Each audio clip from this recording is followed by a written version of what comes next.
ഇവിടെ വനഹ്ശുറുൽ മുജ്രിമീന യൗമഇദിൻ സുർഖ യതഖാഫതൂന ബൈനഹും ഇൻ ലബിസ്തും ഇല്ലാ അശ്റ. യതഖാഫതൂൻ യതഖാഫതൂൻ എന്താ? പതിഞ്ഞ സ്വരത്തിൽ സംസാരിക്കും. യതഖാഫതൂൻ അവർ അന്യോന്യം പതിഞ്ഞ സ്വരത്തിൽ സംസാരിക്കും. യതഖാഫതൂന ബൈനഹും തങ്ങൾക്കിടയിൽ. ഈ കുറ്റവാളികൾ ഇക്കോലത്തിൽ ഉയർത്തെഴുന്നേറ്റ് വരുമ്പോൾ യതഖാഫതൂൻ ബൈനഹും അവർ തങ്ങൾക്കിടയിൽ പതിഞ്ഞ സ്വരത്തിൽ സംസാരിക്കും. പതിഞ്ഞ സ്വരത്തിൽ സംസാരിക്കും. എന്ത്? ഇൻ ലബിസ്തും ഇല്ലാ അശ്റ.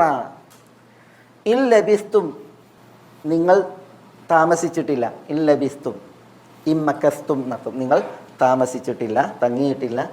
ഇല്ല അശ്റൻ. ഇല്ല അശ്റൻ എന്ന് പറഞ്ഞാൽ 10 അല്ലാതെ. ഉറക്കനെ വിളിച്ചറിയല്ല. പിന്നെയോ ഈ ഒരുമിച്ച് കൂട്ടപ്പെടുന്ന ആളുകൾ അവർ പതിഞ്ഞ സ്വരത്തിൽ അന്യോന്യം പറയുന്നതാണ് 10. അപ്പം 10 എന്ന് പറഞ്ഞാൽ എന്താ? 10 രാവുകൾ അല്ലെങ്കിൽ 10 പകലുകൾ, 10 ദിനങ്ങൾ. ചിലർ പറഞ്ഞ് 10 മണിക്കൂറുകൾ. അശ്റ സആത്ത് 10 മണിക്കൂറുകൾ. അതായത് ഖബറിൽ തങ്ങിയതിനെ കുറിച്ചാണ് പറയുന്നത്, അല്ലെങ്കിൽ ദുനിയാവിൽ വസിച്ചതിനെ കുറിച്ചാണ് പറയുന്നത്. അങ്ങനെയുണ്ട്. ഖബറിൽ എത്ര കാലം കടന്നു അതിനെക്കുറിച്ചാണ് ഇല്ല ബിസ്തും ഇല്ല അശ്റ എന്ന് പറയുന്നത്.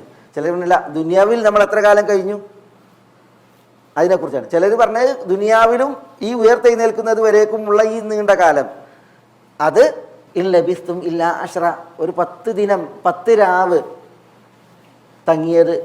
തങ്ങിയിട്ടേ ഉള്ളൂ എന്ന നിലക്ക് അവർ സംസാരിക്കുന്നതാണ്. അതെന്തുകൊണ്ടാണ്?